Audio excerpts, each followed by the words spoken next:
तो हेलो दोस्तों, welcome to wrestle look. Pro wrestling से जुड़ी हुई सारी अपडेट्स पाने के लिए आप मेरे चैनल को सब्सक्राइब कर दीजिए। और इस वीडियो में बात करेंगे आज भी मंडे नाइट रॉक के बाद की कुछ अपडेट्स के बारे में। बहुत सारी अपडेट के बारे में अलग से भी बात करेंगे और मैं जज करूंगा कि रॉक कैसी थी, अच्छी थी, बुरी थी, सब बताऊंगा इस वीडियो में। इसके अलावा मैंने मंडे नाइट रॉक का एक हाईलाइटेड वाला पूरा एक वीडियो बनाया, आप लोग जाके उसे देखो, डिस्क्रिप्शन में आपको लिंक मिल जाएगा। और सबसे पहले बात करते हैं रॉक की कुछ नेगेटिव थिंग्स के बारे में। और सबसे पहले जो मुझे नेगेटिव थिंग लगी, एक्चुअली यूएस के फैंस को लगी, मुझे तो इतनी नहीं लगी, और वो थी कि आलिया और रकेल रॉड्रिगस का जो टाइटल रेन था वो सिर्फ 2-3 हफ्ते का ही था। और मैं ऐसा क्यों कह रहा हूँ, क्योंकि सोशल मीडिया पे मैंने बहुत सारे रिएक्शंस देखे थे इस विक्ट्री के बाद। ज़्यादातर फैंस इस चीज़ से नाराज़ ही थे कि आलिया और रकेल रॉड्रिगस का मतलब जो टाइटल रेन था वो इतना छोटा क्यों था, या फिर पहले से ही चैंपियनशिप डैमेज कंट्रोल को दे देनी थी। और अगर मैं पॉजिटिव थिंग्स के बारे में बात करूँ तो मुझे मैचेस बहुत अच्छे लगे, स्पेशली वो जो जॉनी गॉर्गेनो और चैड गेबल का जो मैच था वो बहुत ही शानदार था, अलग ही लेवल का था।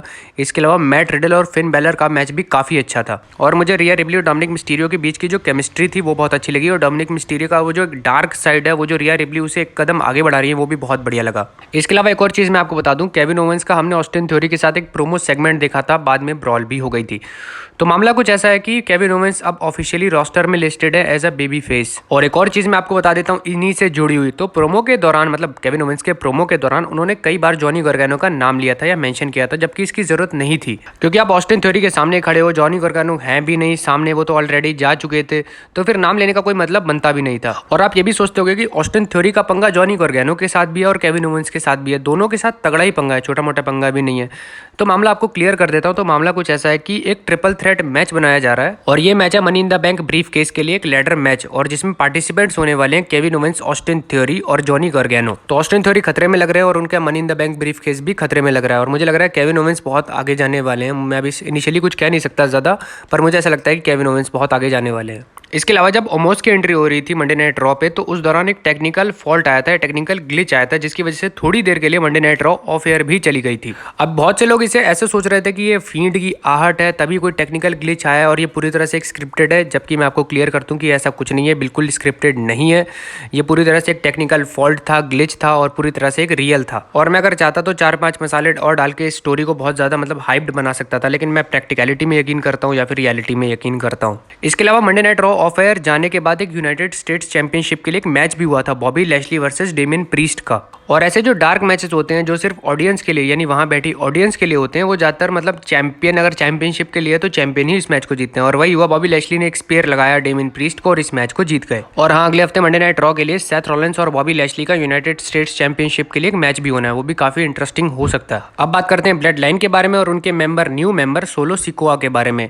और आपको बता दूं कि ब्लड लाइन के पास एक और चैंपियनशिप आ गई है। तो आज एनएक्सटी के एपिसोड में सोलो सिकोआ का मैच होना था नॉर्थ अमेरिकन चैंपियनशिप के लिए, और वो इस मैच को जीत भी गए और अब वो बन चुके हैं नॉर्थ अमेरिकन चैंपियन, एनएक्सटी के नॉर्थ अमेरिकन चैंपियन। और अब ब्लड लाइन के पास टोटल मिला के 7 चैंपियनशिप हो चुकी है। ऊसोस के पास 4 है, रोमन रेंस के पास 2 है, और सोलो सिकोआ के पास एक अब चैंपियनशिप आ गई है। अब ये तो बात हो गई चैंपियनशिप जीतने की। अब चैंपियनशिप अलग करने की बात भी बहुत तगड़ी चल रही है, बहुत तगड़ा इशू चल रहा है और बहुत कुछ हो रहा है इसके रिगार्डिंग। तो मैं आपको विस्तार से बता देता हूँ कि आखिर हो क्या रहा है। तो बहुत सारे न्यूज पोर्टल्स ने इस बात को कंफर्म किया कि रेसलमेनिया 39 में रोमन रेंस एक चैंपियनशिप के साथ जाएंगे, यानी डब्ल्यूडब्ल्यू का प्लान है कि रोमन रेंस को एक ही चैंपियनशिप के साथ रेसलमेनिया 39 में भेजा जाए। और इस पूरी स्टोरी का मैं आपको पूरी स्टोरी मतलब बता रहा हूँ, लेकिन मैं पहले उसका एक पिलर या फिर एक मेन फैक्टर बता देता हूँ। तो वो ये है कि रोमन रेंस को डब्ल्यूडब्ल्यू किसी भी हाल में कमजोर नहीं दिखाना चाहती।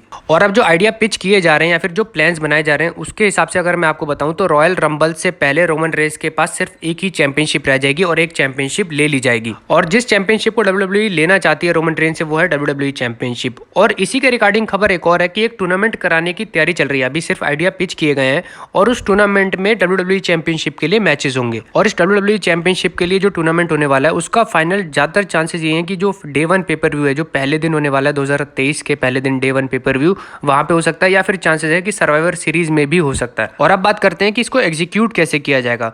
तो मामला कुछ ऐसा, या फिर खबर कुछ ऐसी कि ट्रिपल एच एक दिन मंडे नाइट रॉ पे अपेयर होंगे और सीधा सीधा रोमन रेंस को ये कहेंगे या फिर तो इस ब्रांड पे आके काम करो या फिर चैंपियनशिप हैंड ओवर कर दो रॉ ब्रांड को। और यहाँ से बीच बो जाएंगे डब्ल्यूडब्ल्यू चैंपियनशिप और यूनिवर्सल चैंपियनशिप को स्प्लिट करने के लिए। तो रोमन रेंस की चैंपियनशिप के लिए बहुत सारी चीजें अब चल रही हैं, बहुत सारे प्लानिंग्स चल रही हैं, बहुत सारे सुपरस्टार्स उनके पीछे भी पड़े हुए हैं। तो देखते हैं आगे क्या होता है। और एक और खबर बता देता हूँ आपको रोमन रेंस से जुड़ी हुई और पॉल हेमन से जुड़ी हुई, कि एक आइडिया पिच किया गया था जहां पे पॉल हेमन और रोमन रेंस या फिर पूरी ब्लड लाइन का जो वो पूरा कैरेक्टर है उसको बेबी फेस का टर्न दे दिया जाए। और सिंपली पॉल हेमन और रोमन रेंस ने इस आइडिया को रिफ्यूज कर दिया और बिल्कुल क्लियर कर दिया कि रेसलमेनिया 39 तक पॉल हेमन या ब्लड लाइन या फिर रोमन रेंस हील सुपरस्टार और हील फैक्शन के रूप में ही जाएंगे। तो रेसलमेनिया सीजन या फिर रेसलमेनिया से पहले का जो 2-3 मंथ्स का टाइम बचा उसमें बहुत कुछ चेंजेस होने वाले हैं, बहुत कुछ होगा और बहुत बढ़िया होगा। और मेरे हिसाब से बहुत ऑप्शंस भी है WWE के पास आगे रोमन रेंस के साथ काम करने के लिए। अब मैं आपको जाते जाते ये बता देता हूँ कि NXT का जो 2.0 वाला पूरा जो सीजन था, ये पूरा एरा था, वो खत्म हो चुका है आज से। मतलब आज तो था लेकिन अगली बार से नहीं होगा। और अगले हफ्ते से हम देखेंगे नए NXT को, एक्चुअली पुरानी वाली NXT को, और वही वापस जो गोल्ड और ब्लैक ब्रांड है वो WWE ने कंटिन्यू कर दिया है। और ऐसा नहीं कि ये स्पॉयलर्स है, और ऐसा नहीं कि ये कोई रूमर वाली बात है, बिल्कुल ऑफिशियल हो चुका है। आप जाके सोशल मीडिया पे चेक कर सकते हो। और इसी नोट के साथ वीडियो को समाप्त करते हैं। ये थी मेरी आज की वीडियो। प्लीज़ चैनल को सब्सक्राइब कर दो, लाइक कर दो और शेयर कर दो।